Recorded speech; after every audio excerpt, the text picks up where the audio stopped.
ne veut pas ton incrédulité. Hébreux 11:6 dit, sans la foi, il est impossible de plaire à Dieu. Parce qu'il faut que celui qui s'approche de Dieu croit en deux choses. Un, Dieu existe. Deux, il paye ceux qui les cherchent. Est-ce que je crois que Dieu existe? Je crois. Deux, est-ce que Dieu récompense ceux qui les cherchent? Oui. Tu plais déjà à Dieu. Tu es déjà dans la volonté de Dieu. Donc Dieu veut que tu aies la foi. Parce que sans elle, tu ne lui plais pas. Dieu n'est pas content de ceux qui n'ont pas la foi. Tu peux prier, c'est bon. Tu peux chanter, mais Dieu dit que sans la foi, il est impossible de lui être agréable. Il faut lui faire confiance. Hier ici, la foi, je disais, une véritable foi, c'est la foi éprouvée. C'est la foi qui est fondée sur lui. J'ai donné des exemples, j'ai dit, il y a des gens qui croient en Dieu parce qu'ils croient en fait, pas en Dieu, mais en la communauté. Je vais à l'église pour que le jour où je vais tomber malade, on viendra me voir. Pour que le jour où j'aurai tel problème, l'église m'aidera. Alors, si le jour où il tombe malade, l'église ne vient pas le voir, il abandonne. Il n'avait pas la foi. Il y a beaucoup de gens qui croient qu'ils ont la foi parce qu'ils fréquentent une église. C'est pas ça avoir la foi. La foi, c'est cette relation personnelle qui te lie à Dieu, qui fait en sorte que tu lui fais confiance. Tu crois qu'il existe et qu'il récompense ceux qui le cherchent. Si tu crois en Dieu, tu te fâches parce que à l'église, on ne t'a pas remercié pour ta dîme, pour ton offrande, pour ta contribution. Donc tu ne crois pas en Dieu. C'est lui le rémunérateur. Le prêtre peut t'oublier, mais Dieu ne va pas t'oublier. Si sur la liste du prêtre, ton nom ne figure pas, ton nom figure sur la liste de Dieu. Toi, tu crois que Dieu existe et que c'est Dieu qui te payera. Ton engagement à la chorale, c'est Dieu qui te payera. Ton engagement au lectorat, c'est Dieu qui te payera. Ce n'est pas, oh non, comme vous avez fait comme ça, je ne veux plus venir, j'abandonne. Tu te fâches contre ton mari, tu refuses de venir à la prière parce que tu es fâché contre ton mari. La prière, c'est la prière de ton mari. Tu n'as pas compris celui en qui tu crois. Tu ne crois même pas. Tu n'as pas la foi. Oh, j'allais à cette prière-là, je suis allé là-bas, j'ai abandonné la prière. Mais tu n'as jamais cru. Parce que la foi, c'est ta relation avec Jésus. Ce n'est pas parce que tel a fait ça que toi, tu vas avoir des problèmes avec Jésus. Non. Il a fait ça. Lui aussi a sa relation avec Jésus. Moi aussi j'ai ma relation avec Jésus. Lui a eu des problèmes dans sa relation avec Jésus. C'est son problème. Moi, je continue à bien parler avec Jésus. Mais si tu dis, ah non, lui là, c'est lui que j'avais trouvé qui parlait bien avec Jésus. Mais comme il a fait ça, donc moi aussi j'abandonne Jésus. Tu n'as pas compris. Donc tu n'avais pas de relation avec Jésus. La foi, c'est ta relation personnelle avec Jésus-Christ. Tu l'as rencontré, tu crois qu'il existe et tu es convaincu que c'est lui qui te payera. Même si les hommes ne te remercient pas, même si les hommes se montrent ingrats, comme toi tu le fais pour Jésus, tu n'abandonneras pas, tu continueras. Je viens à l'église, j'ai prié, le frère là qui entonne les chants, le frère là qui est diacre, le prêtre même a commencé à me faire la cour, alors j'ai abandonné. Tu n'as pas compris. Le prêtre aussi suit Jésus, il peut se tromper. Mais toi, tu ne vas pas refuser Jésus parce que le prêtre ne suit pas Jésus. Et même toi, quand tu suis Jésus là, toi, en suivant Jésus, tu es toujours fidèle. Et si les gens abandonnaient Jésus parce que toi, tu ne suis pas bien Jésus, ils auraient raison. C'est ta relation avec Jésus. Si cette relation est bonne, elle restera bonne. Si elle est vraie, elle restera vraie, quoi qu'il y ait de problème. Dieu ne veut pas ton incrédulité. Les deux miracles de l'évangile de ce jour nous livrent les 7 traits caractéristiques de cette foi qui nous fait vivre selon la volonté de Dieu. Premier trait, comment doit être la foi? La foi que Dieu veut. La foi que Dieu attend de toi. La foi doit être humble. Arrive alors un des chefs des synagogues nommé Jaïr, qui le voyant tombe à ses pieds et le prie avec instance. Ma petite fille est à toute extrémité, viens lui imposer les mains pour qu'elle soit sauvée et qu'elle vive. Le nom de Jaïr signifie celui que Dieu éclaire. Cet homme que Dieu éclaire est un guide spirituel. C'est un chef de synagogue. Donc là, il a une responsabilité sur le plan religieux. C'est aussi un maître spirituel. Il a aussi des gens qui l'écoutent. Mais devant la situation de sa fille, qui était malade, il dit, je suis chef de synagogue. Mais le cas de ma fille ici, je n'arrive pas à le résoudre. Il y a plus fort que moi. Il y a plus puissant que moi. Il y a plus maître que moi. Je m'humilie, je vais aller le voir. Il est chef de synagogue, mais il se met à genoux devant Jésus-Christ et il le supplie. Il dit, ma petite fille est à toute extrémité, viens lui imposer les mains pour qu'elle soit sauvée et qu'elle vive. Il s'humilie, il tombe aux pieds de Jésus et le prie avec instance. C'est-à-dire, il le sollicite vivement. Il lui fait pression. Il le supplie. Ce chef de synagogue, suppliant Jésus, nous rappelle ces textes. Mais celui sur qui je porte les yeux, c'est le pauvre et l'humilié, c'est lui qui tremble à ma parole. Isaïe 66, 2. Ta foi doit te rendre humble. Si tu crois en Dieu, demande-toi, est-ce que j'ai des facilités? Quand on prêche, je me laisse interpeller? Ou quand on prêche, les doutes naissent en moi, je commence à contester dans mon cœur ce que le prêtre dit. Ça, c'est l'orgueil. Quand on donne notre prière, mettons-nous debout, mettons-nous à genoux. Est-ce que j'ai des facilités ou ça me dérange? Je le fais de bon cœur ou je le fais par honte, par dépit, parce que tout le monde le fait. Il faut te demander, hein? Parce que j'ai un cœur humble. À l'église, ici, on me fait une remarque. Comment je me sens? C'est une école d'humilité. L'humilité précède la gloire. L'arrogance précède la ruine. Et l'orgueil précède la chute. Proverbe 18, 12. Proverbe 16, 18. Dieu résiste aux orgueilleux, mais il fait grâce aux humbles. Humiliez-vous donc sous la puissante main de Dieu, afin qu'il vous élève au temps convenable. Dieu résiste aux orgueilleux. Quand à l'église, tu es orgueilleux, Dieu va te résister. Donc tu engages un bras de fer avec Dieu. Et tu n'en sortiras pas vainqueur. Dieu, quand il te prend, tu te laisses aller. Tu vois au catch là? Quand on tire un catcheur, il se laisse faire. Si tu résistes, tu vas te casser. Tu te laisses, on t'envoie dans les cordes, vas-y. On t'envoie, vas-y. C'est mieux. Tu résistes, tu te casses. Ne résiste pas à Dieu. Résiste à Satan. Résistez au diable et il fera loin de vous. Mais on ne dit pas résister à Dieu. À l'église, sois un enfant. Devant Jésus, sois comme cet homme. Il était chef de synagogue.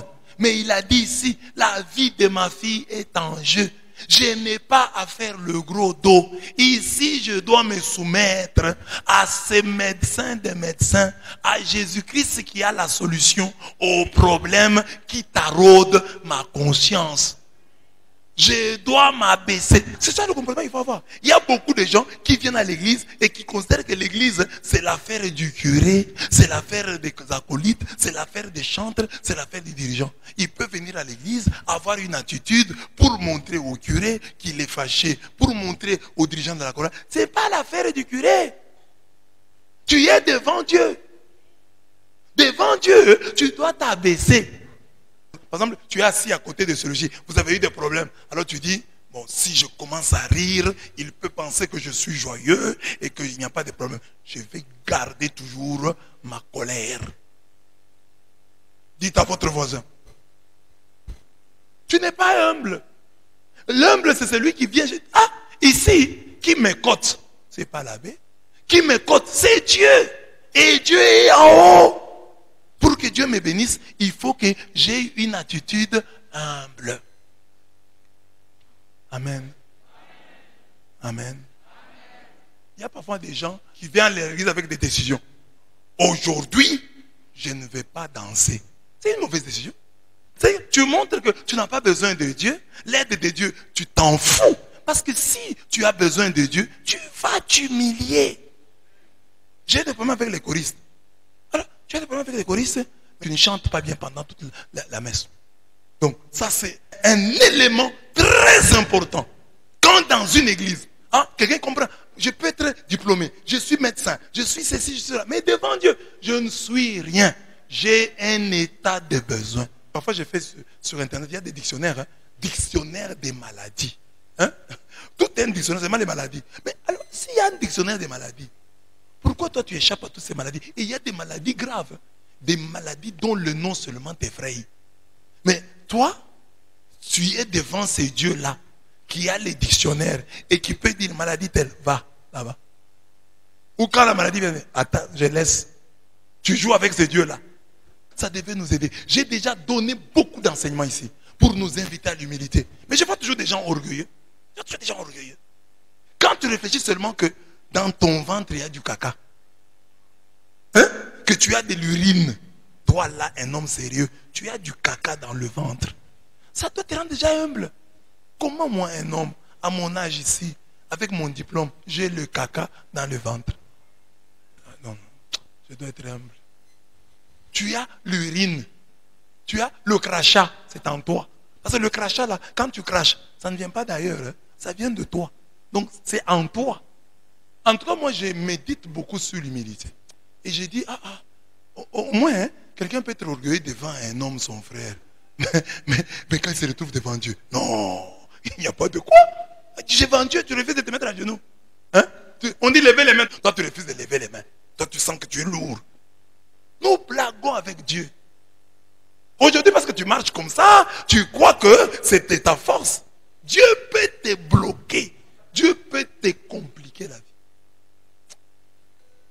La foi n'écoute que Jésus. Dans l'évangile, Jaïr, qui avait laissé sa fille malade, reçoit, alors qu'il est en compagnie de Jésus, cette mauvaise nouvelle: ta fille est morte. Il avait laissé sa fille malade. Maintenant, il rentre avec Jésus. On lui dit, ta fille est morte, pourquoi importuner davantage le maître? Mais Jésus, sans tenir compte de ses paroles, dit au chef de la synagogue, ne crains pas, crois seulement. Ne crains pas, crois seulement. Écoute seulement Jésus. N'écoute pas ce que te disent les gens. Écoute Jésus. Et Jésus te dit, ne crains pas, crois seulement. Oh, cette maladie a tué tel, un riche. Oh, Steve Jobs est mort de cette maladie. Mobutu est mort de cette maladie. Oh, Tito Villanova, entraîneur du Barça, est mort de cette maladie. Tu as cette maladie. Eux qui avaient des moyens sont morts. Toi, tu n'en as pas. Tu vas aussi mourir. Non, je ne mourrai pas. Je vivrai et j'annoncerai les œuvres du Seigneur. Amen. Amen. Quand notre dossier est entre les mains de Jésus, ne regardons que Jésus. N'écoutons que Jésus. Les dernières mauvaises nouvelles viennent du diable aux abois, tentant le tout pour le tout. Donc le diable, il a besoin des barouds d'honneur. Il voit déjà Jésus, la solution, en train de se diriger vers ta guérison, vers ta résurrection. Et le diable envoie des gens. Allez lui dire, sa fille est morte, la fille était malade. Tu es parti chercher Jésus, la fille même là est morte. Parle encore. Baroud d'honneur du diable. Le diable aux abois, tentant le tout pour le tout. Il est déjà fini. Il s'est vaincu. Toi aussi, il y a des moments, tu fais ça. Il y a des moments, tu fais ça. Il y a des casseroles, tu mets la casserole sur le feu. Mais il y a un moment où tu la descends du feu. Pendant un temps, la casserole là sera toujours un peu chaude. Mais ça ne va pas traîner. Il y a toujours le diable là, qui est déjà descendu du feu, mais qui a une petite chaleur. Mais toi, tu es effrayé par ça. Il y a un serpent, on lui a déjà coupé la tête, mais il bouge, mais tu crains. En lingala, on dit, c'est-à-dire, le cadavre, disons-le comme ça, du serpent, fait toujours peur. Mais c'est ça le diable. Il sait ça. Il s'est vaincu, mais il tente le tout pour le tout. Ta fille est déjà morte. Pourquoi toi tu vas déranger le maître? Ta fille est déjà morte. Donc ils ont limité le maître. Ils ont dit le maître ne guérit que les malades. Quand quelqu'un est mort, le maître n'a plus rien à dire. Jésus a dit, ne crains pas, crois seulement. Je sais qu'il y a des gens qui limitent ton Jésus. Il y a des gens qui te disent, à cet âge, dans ce pays, ça ne marchera pas. Jésus te dit ce soir, ne crains pas, crois seulement. Il y a des gens qui vont te dire, oh, à ce niveau, oh, à ce degré, cette maladie est incurable. Ce mal ne pardonne pas. Ce virus ne pardonne pas. À ce stade, tu ne peux plus te marier. À ce stade, tu ne vas plus avoir des enfants. Il limite ton Jésus. Et Jésus te dit ce soir, ne crains pas, crois seulement. Ne les écoute pas. Tu as déjà appelé Jésus. Jésus est avec toi sur la route. Tu marches avec Jésus. Il y a des nouvelles qui viennent. Oh, une nouvelle qui vient. Toi, tu étais parti chez Jésus. Tu n'étais pas ménopausé. Quand dans le processus de la prière, tu vois même les règles disparaissent. C'est ça la mauvaise nouvelle. Les dernières mauvaises nouvelles pour te décourager. Pour que tu dises, ah oui, ça c'est fini. Non. Heureusement, Jésus était là. Dit, ne crains pas, crois seulement. Ne crains pas, crois seulement. Quelles que soient les mauvaises nouvelles qui viennent alors que tu viens avec Jésus, les mauvaises nouvelles aussi viennent. Écoute ce que Jésus dit. Ne crains pas, crois seulement. Ne crains pas, crois seulement. Ne crains pas, crois seulement. Beaucoup de gens écoutent le monde et ils s'écoutent eux-mêmes. C'est comme j'ai dit aux gens. Si par exemple, toi tu es en Bujimaï, mais tu découvres que on te combat sur le plan professionnel, on te combat sur le plan matrimonial, on ne veut pas que tu te maries, on ne veut pas que tu trouves du travail. Toi tu vas aller te battre, résoudre le problème en fuyant le Boumagie. Non, c'est pas ça la solution. La solution c'est pas fuir le Boumagie, hein? La solution c'est gagner le combat. Parce qu'à Lubumbashi, tu peux même trouver du travail, on va te chasser. Et quand un chômeur ne trouve pas du travail, c'est mieux qu'un travailleur qui perd son travail. Parce que le chômeur là, il est déjà habitué à son chômage. Mais le travailleur habitué à un certain train de vie, il paye ceci, il paye ça. Tout d'un coup, il devient pauvre, il n'a plus de travail. Mais c'est dangereux pour lui. Amen. Donc j'ai dit ceci, ne pense pas résoudre les problèmes spirituels avec des solutions professionnelles. Je vais aller travailler là-bas. Mon oncle m'a appelé. Il va te chasser. Si le problème spirituel n'est pas résolu, ça ne marchera pas. Et le problème spirituel, c'est un autre combat. C'est pourquoi il ne faut pas dormir sur le laurier. Hein. Tu as un petit travail. Oh, c'est fini, Dieu m'a béni. Et le diable sait endormir les gens. Il te donne un petit travail comme ça, tu t'endors. Et puis il ajoute une dose de malédiction. La foi est toujours bien accompagnée. Dans l'évangile, le puissant Jésus n'est permis à personne de l'accompagner si ce n'est à Pierre, à Jacques et à Jean, frère de Jacques. Jésus va guérir. Oh, Jésus est puissant. Il n'a pas besoin d'un adjuvant, d'un auxiliaire. Mais il dit, pour aller réveiller cette fille, vous autres restez. Je prends seulement Jean, Jacques et Pierre. Vous restez. Ne m'accompagnez pas. Donc, il y a des mauvaises compagnies qui vont empêcher la résurrection. Il y a des gens dont il faut se séparer. Il y a des gens qui ne doivent pas vous accompagner. Et il s'est moqué de lui. Il dit, l'enfant n'est pas morte et elle est vivante. Il s'est moqué de lui. Alors ayant fait sortir tout le monde, Jésus fait sortir tout le monde. Il prie avec lui. Le père et la mère de l'enfant. Et ceux qui l'avaient accompagné. Il entra là où était l'enfant. Jésus entre, il chasse les autres. Donc, pour faire un miracle, il y a des gens qui ne doivent pas être là. Ils doivent être chassés. C'est Jésus. Parce que vous dites, ah non, comment Mr. peut chasser les gens? Jésus a chassé pour que le miracle puisse avoir lieu. Même ses apôtres ont dit, Thomas reste, Judas reste, Matthieu reste. Je prends seulement Jacques, Jean et Pierre. Et ici dans la famille, papa et maman. L'oncle dehors, tante dehors. Il y a des gens qui doivent être chassés pour que le miracle puisse avoir lieu.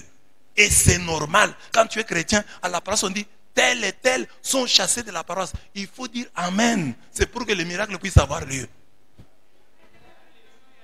Parce qu'il y a des gens qui viennent empêcher le miracle. Quand nous nous prions et nous mettons dans une situation ambiguë, c'est ça que je dis souvent ici. Moi je suis prêtre, je prêche devant ici. J'ai besoin de gens qui m'encouragent.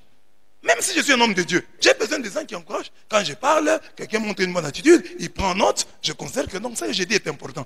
Mais si vous me mettez ici des gens fâchés, des gens fatigués, ça me décourage. Ça me déconcentre. Parce que quand je parle, je commence à me poser des questions. Je ne dis pas de bonnes choses. Ce n'est pas bon. Je suis un humain, mais je prêche la parole de Dieu.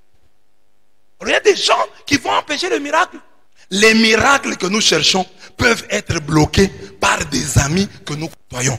Ne vous y trompez pas. Les mauvaises compagnies corrompent les bonnes mœurs. 1 Corinthiens 15, 33.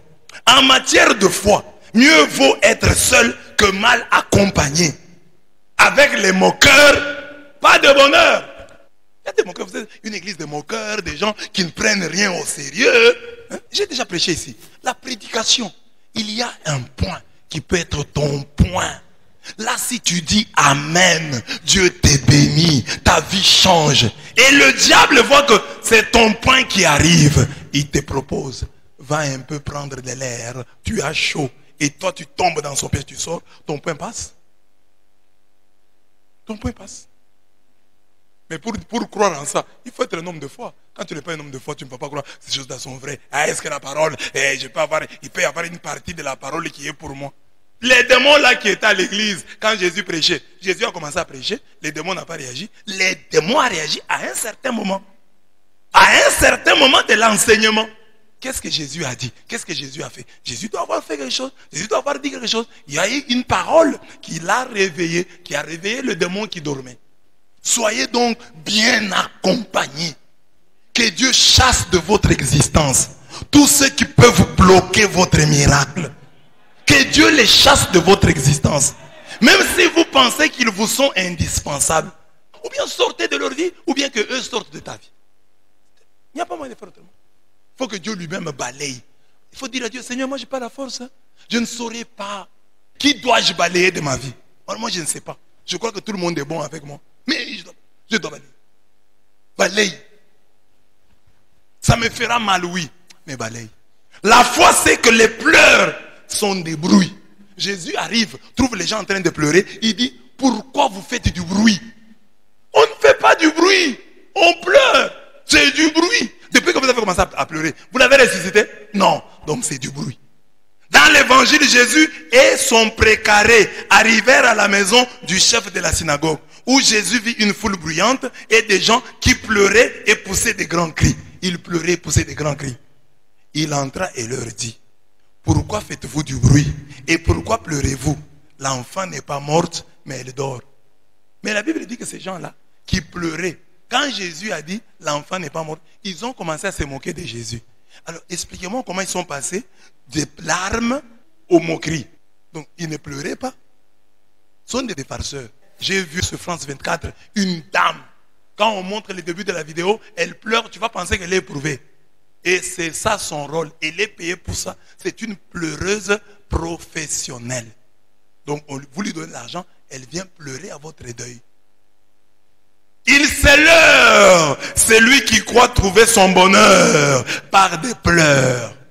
Les gens qui aiment toujours se lamenter et ils croient qu'ils vont trouver le bonheur en se lamentant. Il n'y a pas de bonheur pour ceux qui pleurent. J'ajoute, les pleurs sont des fleurs avec lesquelles nous enterrons notre bonheur.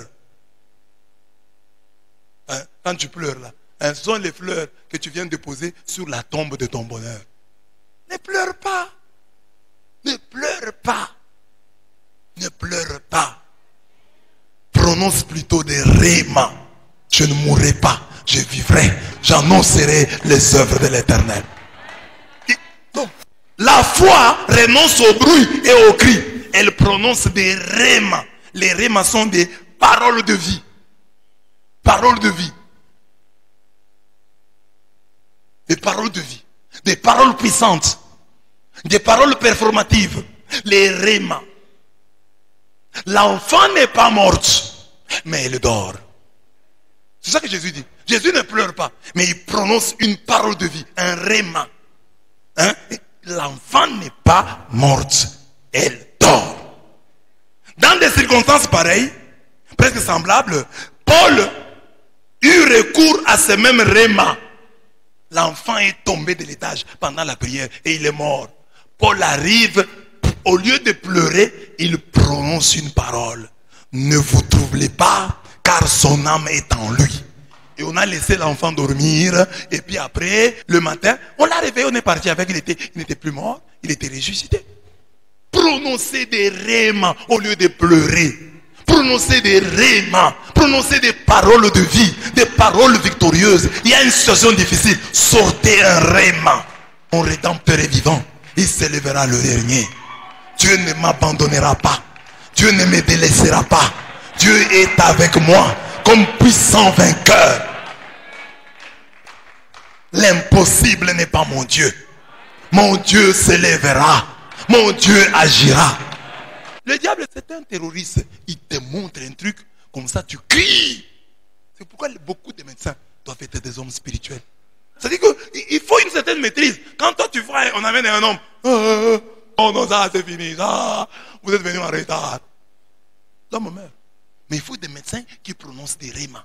La foi croit toujours en la dernière occasion. Dans l'évangile, il nous est dit que cette femme, hémorroïs, avait beaucoup souffert entre les mains de plusieurs médecins. Elle avait dépensé tout ce qu'elle possédait et elle n'avait éprouvé aucun soulagement. Mais elle était allée plutôt en empirant. Ayant entendu parler de Jésus, elle vint dans la foule par derrière et toucha son vêtement. Marc 5, 26 à 27. Après avoir tout dépensé, sans succès, elle croit encore. C'est elle qui devait dire, moi j'ai beaucoup souffert. Les médecins là n'ont rien fait. Seulement Jésus ici, l'homme de Dieu. Il y a rien. Les hommes de Dieu sont des menteurs. Elle a cru. Il dit, il y a toujours une dernière occasion. J'entends les journalistes dire ça. Il faut avoir la foi d'un journaliste. Les journalistes, quand ils reportent Canal+, ils disent souvent, il y aura toujours une dernière occasion. Non. Attendons. Je suis sûr qu'il y aura une dernière occasion. Il croit il y aura une dernière occasion. Que le match ne va pas se terminer comme ça. Barça mène 1-0, mais l'autre équipe aura une dernière occasion. Et quand il y a un coup franc, ils disent attention. C'est peut-être la balle de match. C'est peut-être la balle de match. Il y a un corner. Ils disent non, attention. C'est peut-être la balle de match. Les journalistes ont plus de foi que nous. Nous ne croyons pas à la balle de match. Il y a une balle de match. Il y a une balle de match. Même si il est tard, même dans les minutes de prolongation, même dans les minutes de pré-récupération, il y a une balle de match. Il y aura même un corner, il y aura même un penalty, il y aura même un coup franc. Il y aura quelque chose. Les journalistes y croient, les joueurs y croient, mais les chrétiens n'y croient pas. C'est fini pour moi. Cette femme a cru que cette fois, peut-être c'est la bonne. C'est peut-être la balle de match. C'est ma balle de match. Aujourd'hui, elle a maximisé son temps. Elle a dit aujourd'hui ou jamais. Et c'est le jour où elle a été guérie. Mon frère, ma soeur, ce soir Dieu te dit, il y a une balle de match. Il y a une dernière occasion qui à tout moment croit. C'est peut-être maintenant, c'est peut-être après maintenant, c'est peut-être demain, c'est peut-être dans 3 jours, mais il y aura toujours une balle de match. Une balle qui va changer le cours du match. Amen. J'ai vu des photos, il y en a sur Google. Des photos des matchs. On vous montre 94e minute. 2-0. Mais on vous dit que ce match ne s'est pas terminé comme ça. 94.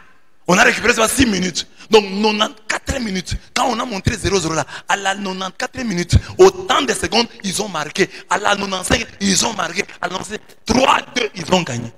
On dit, quand vous voyez ce match, vous dites, fini, c'était 2-0. Parce que là, c'est 94 minutes. Dans 2 minutes, ils ont marqué 3 buts. Amen. Amen. Crois, c'est ça la foi. Croire toujours qu'il y aura une balle de match. Il y aura une dernière occasion. Ils vont commettre une erreur. Ils vont se replier. Et ils vont marcher sur notre joueur. Nous aurons un coup franc. Nous pouvons avoir un penalty. On aura même un corner. Quelque chose va se passer. Croyez. La foi a une intention qui chasse la distraction. C'est l'intention qui chassera la distraction. Si tu es un homme de foi, quand tu viens à la prière, aie une intention. C'est cette intention qui chassera la distraction. Cette femme avait une intention. Elle s'est dit, si je touche la frange de son vêtement, je serai guéri. C'est ça son intention. Et chaque fois qu'elle s'approchait, elle marmonnait, elle murmurait, elle répétait, si je touche, je serai guéri. Si je touche, je serai guéri. Si je touche, je serai guéri. Si je touche, je serai guéri. Et elle s'est faufilée dans la foule. Elle a touché et elle a été guérie. Tu viens à la prière, tu as une intention. Tu peux commencer avec une intention, mais tu l'abandonnes au plein milieu de la messe. Tu y renonces. Tu oublies ce pourquoi tu étais là. Tu es perdu par les événements de l'église, par l'enseignement, par une chanson. Mais toi, tu avais une intention. Même quand on prêche là, tu dis, Seigneur, aujourd'hui, je suis venu pour tel problème. Je suis venu pour tel problème. Ah, voilà mon problème. On vient d'en parler. C'est pour ça que je suis là. C'est pour ça que je suis là. C'est pour ça que je suis là. Cette femme n'a perdu aucune minute. Elle a maximisé son temps. Maximize the moment. Elle a dit, je n'ai pas beaucoup de temps. Les médecins m'ont touché. Mais aujourd'hui, j'ai cette opportunité. Je ne sais pas quel autre jour je l'aurai. Je ne sais pas le jour où Jésus passera devant moi. Aujourd'hui, j'apprends que c'est lui qui a fait ceci, qui a fait cela, passe devant moi. Donc, les moments ici, je l'utilise au maximum. Si je touche, si je touche, si je touche, si je touche, si je touche. Toi, tu viens à la communion. Tu viens à la communion perdu, ne sachant pas pourquoi tu communies. Cette femme a touché la frange du vêtement de Jésus. Toi, tu manges le corps du Christ. Elle a touché le vêtement. Toi, tu manges le corps. Donc, le corps passe par ta bouche. Tu l'avales avec ta salive. Le corps entre jusque dans ton estomac. Tu as des maux d'estomac. Et depuis des années, tu prends le corps du Christ et tu te plains toujours des maux d'estomac. Cette femme a touché la frange du vêtement et elle a été guérie.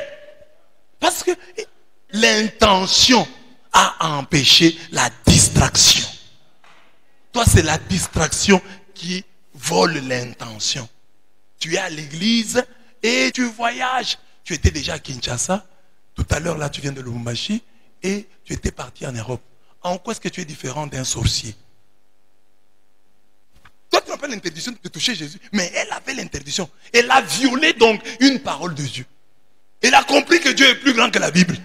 Elle a compris que son salut était en jeu. Elle a dit, même s'il y a une loi, Jésus triomphe de toutes les lois établies. Je le touche aujourd'hui. Je le touche. Elle a touché. Toi, tu as une interdiction de toucher Jésus. Tu n'en as pas. Mais tu blagues. Elle a touché. Chaque fois que tu viens à la messe, touche Jésus. C'est comme quand on me dit, ah, tes paroles m'ont touché. Ton geste m'a touché. Toi aussi toucher Jésus aujourd'hui. C'est par tes paroles, tes gestes, ton attitude. Touche Jésus. Touche Jésus. Ne pars pas d'ici sans l'avoir touché. Touche-le. Ce que les autres ne font pas là, fais-le. Ce que les autres négligent là, toi ne les néglige pas. Le bien que les autres ont abandonné, fais-le. Touche Jésus. Touche Jésus. Quand l'intention de prière est si puissante, elle chasse toute distraction. Elle nous distingue de la foule. Nous ne nous frottons plus au Seigneur. Nous le touchons et il le sent. Touche-le. Et il doit le sentir. Il dit, j'ai senti une force sortir de moi. Donc cette femme a comme volé. Elle n'a pas demandé l'autorisation à Jésus. Elle a seulement saisi. C'est qu'il a arraché le miracle. C'est comme si elle l'a arraché. Elle n'est pas venue, Seigneur Jésus, donne-moi la guérison. Donc la puissance de Jésus, c'est comme si elle est impersonnelle. C'est-à-dire que si tu remplis les conditions, même si Jésus ne voit pas, elle va sortir. C'est un avantage pour nous. C'est-à-dire que cette puissance-là, tu remplis seulement les critères. Tu touches, Jésus lui-même est étonné. Amen. La foi croit aux pichenettes divines. Dans l'évangile, il y a des pichenettes. C'est-à-dire des chic-notes. C'est-à-dire des petits riens. La résurrection de la fille de Jaïr.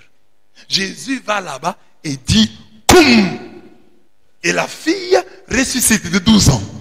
Là, c'est Jésus qui fait un petit rien, une pichenette. Comme dans le karaté, il y a le kia qui tue. Jésus sort le koum qui ressuscite. Que ce soir, Jésus dise koum. Et que ton travail ressuscite. Et que ton mariage ressuscite. Et que ton voyage ressuscite. Et que tes projets ressuscitent. Et que ta santé ressuscite. Un petit rien. Il n'a pas besoin de formuler des phrases. Il dit seulement koum. Talita koum. Talita, c'est la jeune fille. Jeune fille, lève-toi. Koum. Koum. Koum. Oui, c'est comme ça qu'il faut prier. Seigneur, je n'ai pas besoin que tu fasses de longues phrases. Dis seulement koum. Maintenant, vous comprenez la parole du centurion romain quand il dit à Jésus, je ne suis pas digne de te recevoir. Dis seulement une parole, mon serviteur sera guéri. Une parole. C'est la parole là. C'est pas une phrase, une parole. Koum. Stop. Oui. Voilà. Ok. Donc Jésus en a beaucoup. Il peut dire ok. Ça va. Que Jésus dise seulement ok. Qu'il dise seulement oui. Il dise d'accord. Il dit comme. Il dit ouais. Il dit ouais. Seigneur Jésus, je veux du travail. Ouais. Seigneur Jésus, yes. Donc un mot. Parce qu'il y a des gens qui disent aussi un mot. Il y a même des gens dans des films, ils ne disent pas des mots. Ils font un signe, on te tue. Il fait seulement un signe. Le chef qui est là, il parle. Les gens comprennent que c'est pour tuer. Donc ne pense pas que pour ta guérison, pour ta restauration, Jésus a besoin de beaucoup. Quand tu pries, dis seulement Jésus, ce problème c'est difficile pour moi. C'est pas difficile pour toi. Dis un mot et la chose va arriver. Chez les Juifs, hein, les soutanes, les habits qu'ils portaient, avaient des éléments comme ça, on appelait tzitzil, hein? On les mettait comme ça. C'était en fait des versets. On mettait la parole de Dieu dans les phylactères. Les phylactères, on écrivait là-bas des références bibliques. Donc, les prêtres avaient des habits où il y avait des références bibliques. Alors, cette femme doit avoir touché ça. Cette partie-là où il y avait la parole de Dieu. C'est-à-dire, l'habit peut exister sans ces phylactères-là. Et c'est ça qu'elle a touché. Donc, c'est un élément qu'on pourrait considérer comme un ajout, un élément de trop. C'est un petit rien qui n'a rien à voir avec l'habit. Qui, à part le fait que c'est spirituel, il y a les paroles de Dieu, mais on peut porter l'habit sans ça. Et c'est à ça que la femme a touché. Un petit rien. Donc Dieu, pour te guérir, même toi, il ne te demande pas que tu fasses des pieds et des mains. Hein? Il ne te demande pas que tu fasses des efforts herculéens. Le 12 travaux d'Hercule, c'est pas ça qu'il te demande. Il dit qu'un petit rien, mais qui vient du fond de ton cœur, un petit rien, qui soit baigné dans la foi, ce petit rien-là, moi Dieu, je le prends en considération. C'est ce qu'il dit. Si quelqu'un vous donne un verre d'eau fraîche, parce que vous êtes médecin, il aura sa récompense. Donc, un petit rien, mais bien fait. Il y a une pichenette. Il y a un petit rien que tu dois faire pour que ta situation soit débloquée. Mais il faut qu'on te révèle. Cette femme a reçu la révélation. Avant elle, personne n'a fait ça. Si les gens le font après elle, bon, c'est pour l'imiter. Mais elle a été la première. D'où est-ce qu'elle a reçu l'inspiration? Parce que nous, aujourd'hui, nous commençons à lire et nous commençons à nous inspirer d'elle. Non, nous aussi touchés. Ça signifie ceci. Mais elle a lu ça où? Elle a eu ça où? Qui lui a dit ça? Quel prêtre lui a prêché? Donc, toi aussi, tu as quelque chose à inventer. Un geste de foi à inventer qui va aussi toucher le cœur de Dieu. Et pour ça, il faut l'inspiration, la révélation. Les chrétiens demandent très rarement la révélation. C'est un signe d'orgueil. Ils croient qu'ils savent déjà prier. Ils croient qu'ils connaissent les gestes salvateurs qui va les sauver, qui va les changer. Ils n'ont pas besoin de demander à Dieu, Seigneur, révèle-moi la prière que je dois faire pour ma maladie. Seigneur, révèle-moi la prière que je dois faire pour mon mariage. Seigneur, je ne sais pas prier. Nous, directement, nous commençons. Seigneur, donne-moi les mariages co, donne-moi les mariages co, donne-moi les mariages co. Tu refais de me donner le mariage pourquoi? Pourquoi tu me donnes le mariage? Parce que tu es Dieu. Parce que tu es Dieu. Tu le fais avec ton mariage. Tu le fais avec ton mariage. Or, il fallait demander. Parce que cette femme, c'est par révélation. Personne n'a fait ça avant elle. Elle a eu l'idée où? Elle a fait ça et ça a marché. Ça a fonctionné. Que Dieu te donne la révélation. Quel est le psaume que tu dois faire? Quel est le geste que tu dois faire? Quelle est la neuvaine que tu dois faire? Quelle prière tu dois faire? À quelle heure? Dans quelle position? Je crois qu'il y a un petit truc. Comme je vous l'ai dit souvent, même les plus grosses portes sont toujours ouvertes par des petites clés. Il n'y aura jamais une clé qui aura la grandeur de la porte. Non. Les clés seront toujours petites par rapport aux portes. C'est pourquoi j'ai dit, quelle que soit la grandeur de ton problème, la solution est minime. Il y a un petit rien que Dieu doit te révéler. Il y a une pichenette. C'est à toi de dire à Dieu, il y a une pichenette, une chiquenaude à me révéler pour que ma vie change. Révèle-moi. Dans tes prières, ne sois pas pressé à demander des choses. Demande plutôt la révélation. Cette femme, si elle était restée chez elle, Seigneur, oh, guéris-moi. Elle ne guérirait pas. Elle a reçu la révélation. Jésus passe ici, suis-le, touche la frange de son vêtement, tu seras guéri. Et elle a appliqué, elle a été guérie. Pour toi aussi, il y a un truc. Pour toi aussi, il y a un secret. Il faut le faire. Un prophète peut te révéler cela à travers l'enseignement. Mais Dieu peut aussi te parler. Regardez Naaman le Syrien. Il est allé voir Élisée. Oh, je suis lépreux, je dois guérir. Bon, va te jeter dans le Jourdain. Ah, mais j'étais dans le Jourdain. Chez moi, j'ai laissé des fleuves plus propres que le Jourdain. Moi, je ne peux pas les me jeter. Suis ce qu'il t'a dit. Et ce que Dieu te demande est simple. Toi, tu peux chercher des choses compliquées. Alors que c'est une pichenette. Un petit rien. Dieu lui m'a des petits riens qu'il peut prononcer de son propre chef, de son propre mouvement. Il prononce, il dit, allez, Talita, boum. Là, c'est lui. Mais de l'autre côté, il y a deux miracles ici. Le premier miracle, on dit, c'est que Jésus peut faire pour toi. Mais si Jésus ne l'a pas fait, si Jésus n'est pas venu chez toi, si même tu l'as appelé, mais il n'est pas venu, ou si lui est arrivé, il n'a pas fait ça, bon, ne t'en fais pas. Tu peux aussi aller vers lui. Si Jésus ne vient pas vers toi, parce que dans le cas, Jaïr est allé quand même le chercher, oui. Mais la formule, c'est Jésus qui la sort. Ce n'est pas Jaïr qui lui apprend. Mais l'hémorroïs, la formule vient d'elle-même. Elle a reçu une révélation de Dieu, bien entendu. Donc, dans les miracles, on nous dit, Jésus peut prononcer une parole, une pichenette. Il y a une pichenette dans la bouche de Jésus pour ta guérison. Mais on dit aussi, il y a une pichenette dans ton cœur pour ta propre guérison. Si Jésus ne prononce pas une parole sur toi, toi, pose un geste. Demande à Dieu de te révéler ce que tu dois faire pour être guéri, restauré, béni, délivré, etc. Voilà, mes bien-aimés, ce que nous voulions dire aujourd'hui. Si je ne crois pas, je ne verrai pas la gloire de Dieu. Jésus a dit, si tu crois, tu verras la gloire de Dieu. Alors, il faut que j'ai la foi. La foi comme celle de Jaïr, la foi comme celle qui nous est prêchée à travers les textes d'aujourd'hui, la foi comme celle de l'hémorroïs. Voilà, mes bien-aimés, ce que Dieu veut et attend de nous. Que Dieu vous bénisse.